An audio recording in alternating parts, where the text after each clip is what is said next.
Fala pessoal, estamos aqui no Sem Roteiro Podcast, no Secomp, em Mangaratiba. Estou aqui com o Felipe Alves, ele que é advogado, especialista em esportes, especialista também nessa nova era aí que a gente está vendo de parte de bets. Está como secretário-geral da Comissão Especial de Bets, não é isso, doutor? Jogos lotéricos. Primeiro, doutor, a gente começa assim, eu quero saber quem é o Felipe Alves, né? Queria que o senhor se apresentasse aí, falasse um pouquinho do senhor, um pouquinho da sua carreira, para a gente depois começar e falar um pouquinho dos temas que interessam aqui, pode ser? Claro, é um prazer estar aqui no Sem Roteiro, é uma honra para mim estar aqui no Secomp, né? um evento, né? importante aí sobre compras da administração pública. Bom, eu sou formado em Direito, me formei pela UERJ, comecei a atuar no esporte quando eu entrei no Comitê Olímpico do Brasil, no período pré-Rio 2016, participei de alguns Pan-Americanos e tive um grande contato aí, digamos, com a integridade esportiva, o compliance e a governança das instituições. Essas entidades no Brasil, elas estão cada vez mais se modernizando. Já estão talvez tão modernas quanto nos Estados Unidos e na Europa? Ainda não. Ainda precisa de aumentar a sua gestão. Mas a gente está nesse caminho.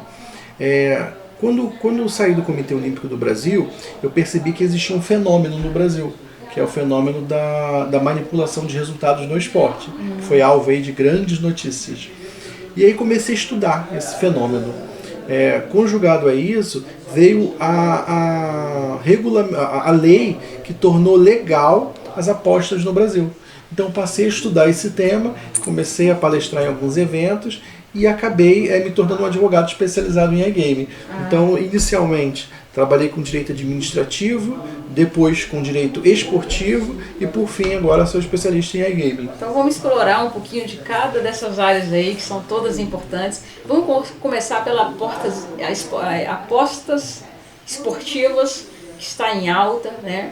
E as apostas esportivas não só no futebol, mas em qualquer outro esporte, né? O senhor falou que trabalhou em esporte olímpico. Em esporte olímpico a gente sempre ouviu falar de doping, né? Nunca de manipulação. Eu acho que mais no futebol porque é uma paixão, acho que gera um faturamento maior, né?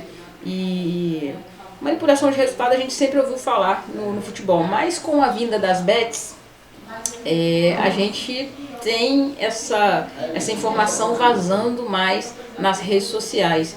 E o que o doutor acha disso? Existe essa possibilidade? Não existe? Infelizmente, ela existe, ela é real. Existem dados que indicam que o Brasil, até o ano passado, até o ano de 2024, ele liderou os rankings de manipulação de resultados no mundo. Então, e o mais surpreendente, a manipulação de resultados ela iniciou nas categorias inferiores, isso foi subindo. Até houve manipulações no ano passado, até mesmo no campeonato brasileiro, envolvendo grandes esportistas do nosso país. Não é segredo, não é que eu estou falando, está em jornal, né, está publicado. Infelizmente, sou flamenguista, mas infelizmente vim a saber que até mesmo, né, jogadores como Bruno Henrique do Flamengo estiveram envolvidos, né, em episódios de manipulação de resultados esportivos. Bom, ainda que não haja um interesse financeiro, porque foram valores bem pequenos, né, comparados ao salário dele, isso mostra a fragilidade, né, com que o esporte pode sofrer. Sim. Porque a beleza do esporte é você não saber quem vai vencer. Sim, né? exatamente. Ainda que um time seja muito melhor que outro, né, tá aí o Mundial de Clubes, né, que não deixa mentir, né? O primeiro Mundial de Clubes que está sendo realizado no mundo, né?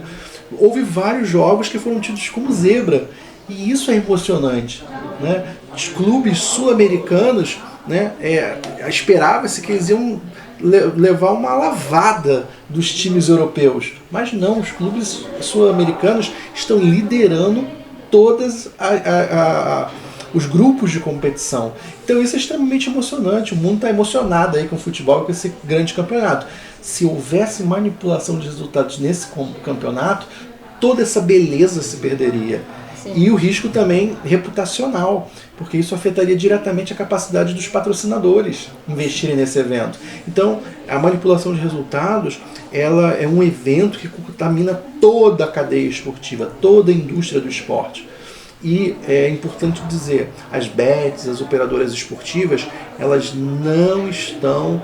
É do interesse delas combater a manipulação de resultados. Elas são prejudicadas, porque a banca perde quando há manipulação. Entendi.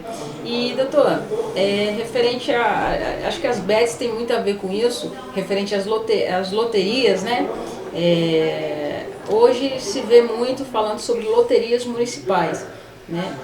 A bet é uma forma de loteria, assim, né? Uma forma de jogo.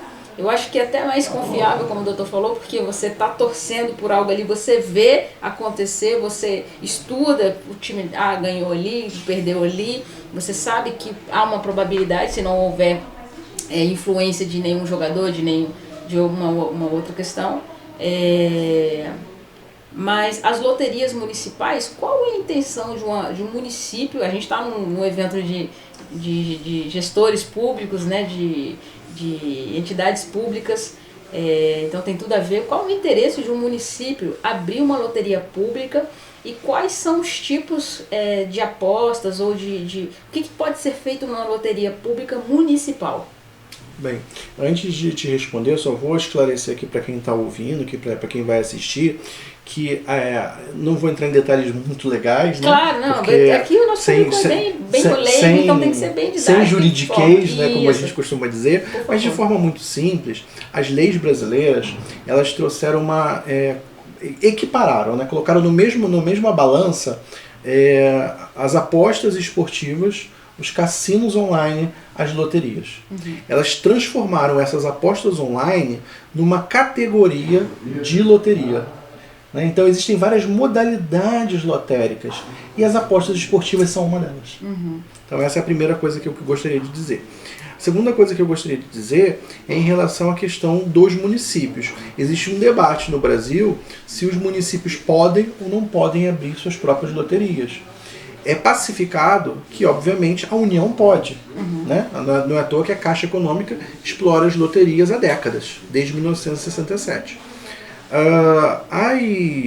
As loterias estaduais, elas receberam, digamos assim, houve uma decisão no Supremo Tribunal Federal, em 2020, dizendo que as loterias estaduais podem operar suas próprias loterias. Isso é bem recente, foi em 2020. Muitos estados têm aberto suas próprias loterias. O Rio de Janeiro é uma exceção, porque o Rio de Janeiro já opera a loteria há décadas. E nunca houve um bloqueio da atuação no Rio de Janeiro nesse sentido. Agora, a novidade é que nessa ação no Supremo foi dito que os entes federativos, ou seja, União, estados e municípios, tinham autonomia para abrir suas próprias loterias, para gerir suas próprias loterias. Então, entendeu-se que os municípios também teriam a oportunidade de abrir suas próprias loterias. Há quem discorde disso? Há quem discorde disso. Existe uma ação no Supremo também, questionando se os municípios realmente podem ou não. Mas eu tenho me encontrado com diversos grandes doutrinadores, verdadeiros pais aí do direito moderno no Brasil, como Ingo Sarlet, como Miguel Reale, né? Todo mundo que entra na faculdade pega logo o livro do Miguel Reale para ler o primeiro livro que você tem em contato no direito. Esses grandes doutrinadores, eles entendem que o município tem sim direito de explorar sua própria loteria. E aí, todas aquelas modalidades lotéricas que são previstas, que são conhecidas muito bem pela Caixa Econômica Federal, que a Caixa Econômica Federal explora, as loterias municipais também podem explorar. Inclusive as apostas de cota fixa ou as apostas online. Legal. Doutor, sobre esportes no geral, então a gente falou sobre loterias, sobre bets, e qual a outra especialização do doutor? Trabalho com direito administrativo. E também trabalho que dentro do iGaming tem um tema muito... iGaming, isso aí que eu queria falar. Dentro do tema de jogos online, tem um tema muito importante, que é jogo responsável, né? É o combate à ludopatia, é um conjunto de boas práticas que serve para fazer com que o jogador não gaste demais o seu tempo, não gaste demais o seu dinheiro e não gaste demais a sua saúde, né, jogando além do devido. Esse iGame, eu pensei que seria aqueles jogos que as pessoas são outros jogos que de luta, Não tem nada a ver. Sim, são expressões parecidas. São jogos muito esportivos também, só que online. São expressões muito parecidas. Mas não é a mesma coisa. Existem os e-sports. E-sports. Né? E-sports, que são esportes eletrônicos. E algumas modalidades desses esportes eletrônicos, elas são passíveis de apostas de cota fixa. Né? Houve um entendimento bem recente aí do Ministério da Fazenda, das autoridades brasileiras em relação a esse assunto. Então é só olhar lá a lista de modalidades e muitas empresas de apostas estão explorando, né, essa modalidade de e-sports, como a Stake. E existe o iGaming. Quando a gente fala iGaming, a gente está se referindo não só aos jogos tradicionais, né, que são jogos lotéricos tradicionais, mas quando a gente coloca esse i na frente de internet, né, se refere, digamos assim, a todos os jogos virtuais dos quais são permitidas as apostas. É que não são só jogos esportivos, tem outros tipos de jogos. Sim, principalmente o cassino online. Entendi. E existe assim, a gente sabe que existem jogos certificados e jogos não certificados. Isso. Dentre os certificados, existem os não esportivos já? Porque a gente vê muito mais a divulgação de esportivos, né? Existe não esportivos certificados? Então, essa é uma questão muito interessante, porque geralmente quando alguém vai a uma bet, ela vai através dos jogos online esportivos.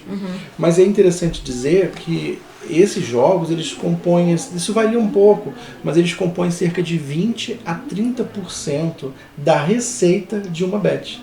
A maior parte das receitas da bet, de uma operadora de apostas, ela chega através do cassino online, chega através dos jogos online. Então esse é o, digamos assim, a grande receita de uma operadora. Esses jogos, eles estão regulamentados, eles estão legalizados e regulamentados aqui no Brasil. E como você mencionou, existe um processo de certificação.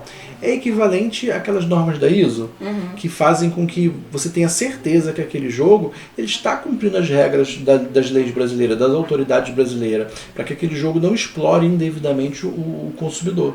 Tá, certo. E se uma pessoa aí quiser abrir teve uma ideia de um joguinho aí e quer abrir para poder lucrar com jogos esportivos ou jogos cassinos, né, e games, quais são os requisitos que ela deve cumprir? Bom, existe uma série de requisitos, mas de forma resumida eu poderia dizer que, primeiro, ao criar esse jogo, ele deve se preocupar com as normas de jogo responsável. Existem diversas boas práticas, diversas normas que indicam que esse jogo ele deve ser feito para adultos. Porque o jogo no Brasil, embora seja uma atividade de entretenimento, é uma atividade de entretenimento sensível. E é uma atividade de entretenimento sensível para maiores de 18 anos. Só é permitido qualquer tipo de propaganda, publicidade ou público-alvo para maiores de 18 anos. Então, na concepção desse jogo, deve-se pensar como público-alvo os adultos, nunca adolescentes e crianças. Essa é a primeira dica que eu daria. E a segunda coisa que eu posso dizer é que existem diversas portarias do Ministério da Fazenda que dizem, né, o que deve constar no código-fonte. E existem empresas que são chamadas de certificadoras que fazem a conferência. Se quem está desenvolvendo o programa, quem está desenvolvendo o software, esse código-fonte, ele realmente está aderindo às normas brasileiras. Então, se esse jogo for certificado, ele é um jogo, digamos assim, que está pronto para consumo. Se ele não for certificado, ele não poderia estar numa plataforma de jogos. Que legal. Doutor, assim, aqui no podcast Sem Roteiro, esse é um tema que eu domino um pouco, então até as perguntas estão limitadas, mas eu queria deixar aberto aí para o doutor, caso queira falar alguma questão a mais sobre esse tema tão importante, né, que tão atual e tão em alta para o povo aí. Se quiser fazer mais algum adendo a respeito desse tema, fica à vontade. Eu só gostaria de dizer que, para quem está nos assistindo, que, de novo, né, o jogo é uma atividade de entretenimento, é uma atividade de entretenimento sensível para maiores de 18, né, e que as pessoas devem limitar, né, devem planejar, né, quanto tempo vão gastar, quanto de dinheiro vão gastar, né, e estar atentos aos sintomas psicológicos, físicos, Porque pode ser que alguém na família, um amigo, diga assim, olha, você está apostando demais, e a pessoa não é cônscia que ela está extrapolando os seus limites. E qual é o risco dela passar a esconder isso dos familiares, ter uma atividade oculta? Esse é um grande sinal que ela está passando dos limites. Já está iniciando no vício, né? Isso. E se ela iniciar nesse vício, ela precisa procurar ajuda. Então, através do CAPS, através de programas, existem diversos institutos, como a Jogo Positivo, o Instituto de Apoio Apostador, que podem dar verdadeiro auxílio a essas pessoas que estão passando por essa dificuldade. Porque se a pessoa... Geralmente quem tem compulsividade não tem compulsividade só para o jogo. A pessoa tem uma predisposição para compulsividade para bebida, para sexo, para comida. Então, geralmente ela já é compulsiva em outras áreas da vida. Sim. E ela pode se tornar compulsiva também para o jogo, trazendo um grande prejuízo financeiro. Então, antes que isso aconteça, a pessoa ela precisa buscar ajuda especializada, né? Principalmente de psicólogos, talvez até o uso de indicação medicamentosa, para que ela não tenha, né, prejuízo emocional, prejuízo nos relacionamentos e prejuízo financeiro na sua vida. Entendi. E a questão de tributos referente às casas de apostas, como é que está o município não tributa porque é questão da União, né? O Estado também não tributa porque é questão da União. A União está tributando? Essa é uma questão bastante controversa, porque até muito pouco tempo o governo federal criou um imposto setorial, chamado de GGR, para cobrar das bets que atuam em âmbito federal, ou seja, no país todo, de 12%. Mas recentemente veio uma medida provisória que transformou essa alíquota em 18%, majorando em 6%, né, as atividades. Isso parece pouco, né, mas dentro de uma conta empresarial, isso é um volume imenso, porque como eu disse para vocês, 12% ou 18% é apenas o imposto setorial. Todos os impostos que outras empresas pagam, a Bet também paga. Então, somada ao GGR de 18% agora, ela vai pagar imposto de renda, ela vai pagar ISS, ela vai pagar PIS, ela vai pagar COFINS. Então, quando a gente soma todos esses impostos, isso chega a mais de 50%. O governo se torna sócio das bets em mais de 50%. Então isso, quando é realizada essa mudança regulatória, ela é feita abruptamente, a empresa ela não tem condições de se preparar. Entendi. Ela não tem, porque além desse custo de impostos e taxas, existem os custos da operação. Existe o custo, por exemplo, quando você entra lá, você precisa atestar que aquela documentação é sua. Então você faz o registro do CPF, você faz biometria facial, tudo isso tem um custo, as empresas cobram para avaliar isso. Para que faz essa biometria facial? Para garantir que crianças e adolescentes não joguem. Para garantir que não se use o CPF de pessoas mortas, por exemplo. Para que não haja lavagem de dinheiro. Sim. Então existe todo um mecanismo regulatório de compliance, de combate à lavagem de dinheiro no Brasil. Isso custa caro. Somado aos impostos, como eu disse para vocês, isso ultrapassa a faixa de 50% e faz com que o risco, qual é o grande risco disso? O grande risco é que a gente faça com que as empresas desistam de atuar no Brasil.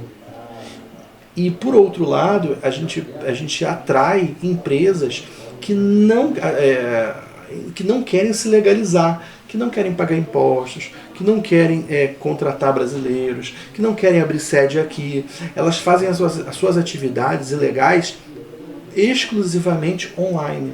Nada físico. Então, quando surge um problema, como por exemplo o não pagamento de prêmio, você não consegue achar essa empresa, você não consegue achar esse CNPJ, você não consegue achar quem são os sócios dessa empresa, porque elas estão lá na China, lá em Singapura, lá na Malásia. Você não consegue alcançar o patrimônio dessas empresas. Então, existe um grande risco no Brasil. Além disso, essas empresas não seguem regras de publicidade, né, responsável. Então elas podem dizer assim, jogue e fique rico. Isso é uma grande mentira. Né? A pessoa dificilmente vai enriquecer jogando. Sim. Então existem esses riscos. Então, quando você tributa demais, você afasta quem quer estar no mercado regulado e atrai empresas, porque as pessoas, infelizmente os brasileiros, eles não vão parar de apostar, porque isso já faz parte, já se introduziu na cultura dos brasileiros. Se não tiver bet legalizada, eles vão jogar nas ilegais. E essas ilegais não vão gerar impostos, não vão gerar empregos, não vão gerar responsabilidade social no Brasil. Então tributar pode ser um tiro que sai pela culatra. Além disso, o que a gente pode dizer para não se estender muito? É que o imposto federal ele se tornou pouco competitivo. Vou te citar um exemplo clássico. O Rio de Janeiro cobra 5% de imposto.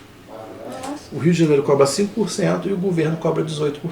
Entendi. Então, possa ser que algumas empresas elas tenham por estratégia abrir, né, bets regionais nos estados para pagar menos impostos. Afinal de contas, 13% numa operação é muito, né?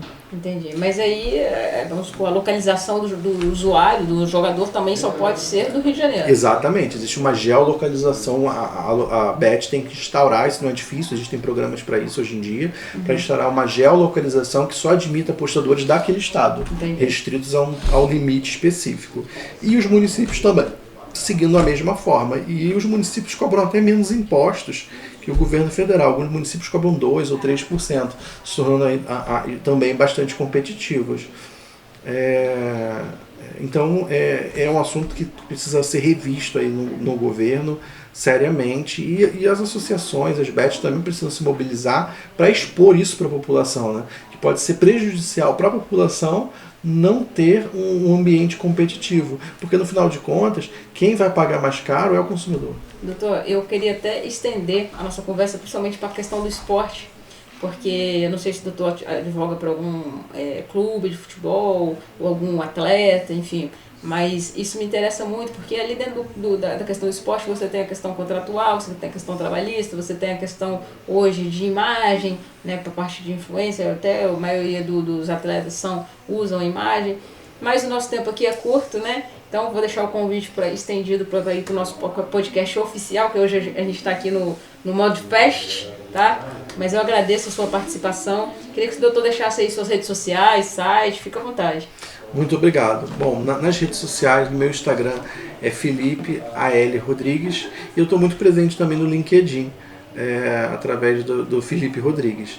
E se desejarem conhecer, entender melhor o tema, estarem familiarizados com as notícias que surgem diariamente, vocês podem acessar também o portal MediaBet, que é um dos principais portais de notícias de loterias estaduais, municipais e federais. Muito legal. Gente, este foi mais o Sem Roteiro Podcast e até a próxima.